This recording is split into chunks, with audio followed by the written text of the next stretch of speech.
Well, let's talk about the preview with the 49ers versus the Jacksonville Jaguars. So let's discuss this game. Let me give you my honest opinion about the Jaguars and what they present the challenges for the 49ers and my score prediction and the keys to beating the Jaguars. So, what does Jacksonville bring to the table that makes them better than most opponents we're going to face? I think their defense is pretty damn good. They got the most turnovers in the league right now. They got 7 interceptions. So you're going to have to be very careful on how you throw the ball because their secondaries they capitalize. If you look at other games, that's probably their most strength is their defense.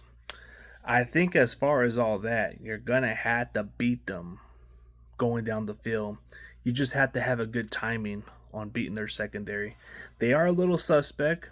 They may get the ball here and there, but you got to get the timing perfect to beat their secondary. But other than that, their run defense is pretty good. They got some good pass rushers. I mean, they got Josh Allen, Trevon Walker. They got Eric Armstead, who we're familiar with. But you're going to have to deal with this type of team. Linebackers are pretty decent. Like you got Devin Lloyd, and I forget the other linebacker's name. But he's good. He's pretty good. But you look at the rest of their challenges on offense. What's their strength on offense? I got to say their running game. Travis Etienne, he can be effective in a good running back. So you're going to have to slow him down. But what's the weakest spot of the Jaguars? It's their quarterback. Trevor Lawrence. Trevor Lawrence, he got paid to be the guy. He just hasn't been able to be very consistent. He's been very poor on his play action and other stuff. So there's a spot to where you need to capitalize on those opportunities because this could be a chance to get multiple turnovers on this guy because he does make a lot of mistakes. And then what's even negative is the wide receivers. They're not catching the passes. They are dropping the ball like flies. They're dropping the ball like the Saints receivers. They're dropping the ball like how Marvin Harrison Jr. was doing it. That's where you look like and you say maybe that explains why they're not dominating other teams like that. I mean, you look at the Panthers. Panthers weren't all that great until they finally won a game. The Texans, it's a division game. It was a close game. I think if you play them very close, you have a chance to beat them. I mean, you look at the other opponents they played. You just played by your schedule, of course. But you look at the games and you're thinking, yeah, they are pretty beatable. There's just something about them. So what do the 49ers need to do to beat the Jaguars? On offense, we're going to have to try to capitalize on throwing in some good passes. We're going to need Ricky Pearsall to make some big-time plays. We're going to need CMC to be a factor. If he can't be a factor in the running game, at least factor him in the passing game because that's where he's mostly effective as of this season, He's got a lot of catches. He's very effective as a receiving back right now. So we're going to have to do well in the red zone, and time of possession is going to be the main key. On defense, what do we have to do to slow down their offense? Like limit Travis Etienne. Force Trevor Lawrence to beat us. And the crazy part is, his receivers have been struggling right now. So there's an opportunity to get some turnovers.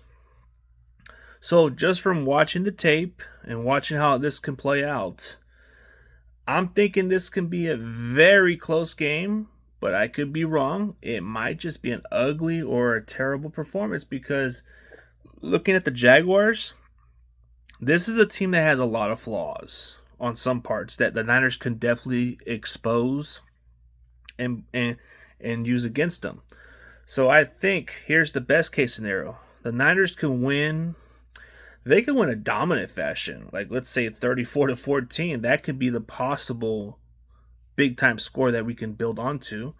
Or worst case scenario, it can be 24-20. It could be that kind of game.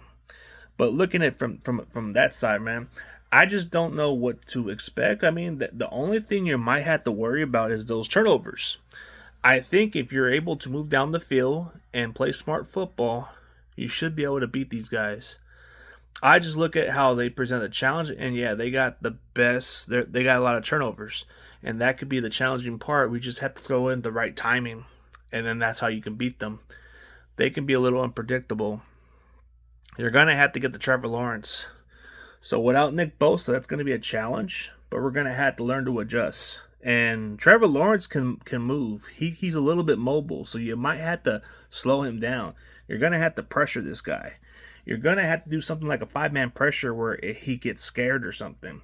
Because in order to beat these guys, you shut down their offense and you make their defense have to play more. We're going to win this game. So that's how I look at the matchup. I mean, don't get me wrong. They're a pretty solid team.